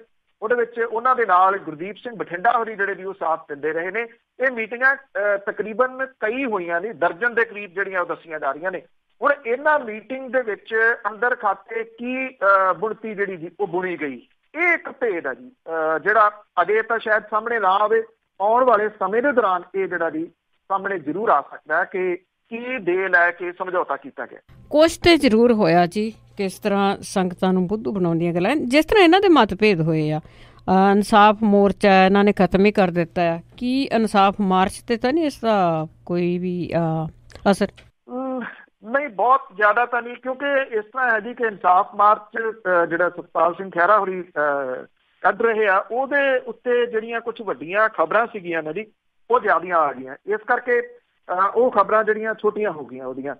ਚਾਹੇ ਉਹ ਇਹ ਇਨਸਾਫ ਮੋਰਚਾ ਜਿਹੜਾ ਜੀ ਸਮਾਪਤ ਹੋਣਾ ਹੋਵੇ, ਚਾਹੇ ਅਕਾਲੀ ਦਲ ਦਾ ਦਰਬਾਰ ਸਾਹਿਬ ਜਾਣਾ ਹੋਵੇ, ਪੰਚਾਇਤੀ ਚੋਣਾਂ ਹੋਣ, 5 ਰਾਜਾਂ ਦੀਆਂ ਚੋਣਾਂ ਦੇ ਨਤੀਜੇ ਹੋਣ, ਵਿਧਾਨ ਸਭਾ ਦਾ ਸੈਸ਼ਨ ਹੋਵੇ, ਇਹ ਉਹ ਗੱਲਾਂ ਨੇ ਜੀ ਜਿਹੜੀਆਂ ਵੱਡੀਆਂ ਹੋ ਗਈਆਂ। ਔਰ ਇਨਸਾਫ ਮਾਰਚ ਦੀ ਖਬਰ ਜਿਹੜੀ ਹੈ ਜੀ ਉਹਦੇ ਵਿੱਚ ਛੋਟੀ ਹੋ ਗਈ। ਹੁਣ ਇਹ ਨਿਰਭਰ ਕਰੂਗਾ 16 ਤਰੀਕ ਨੂੰ ਕਿੰਨਾ ਕੁ ਜਿਹੜਾ ਜੀ ਉਹ ਇਕੱਠ ਕਰ ਸਕਦੇ ਆ ਸੁਖਪਾਲ ਸਿੰਘ ਖਹਿਰਾ ਹੋਰੀ।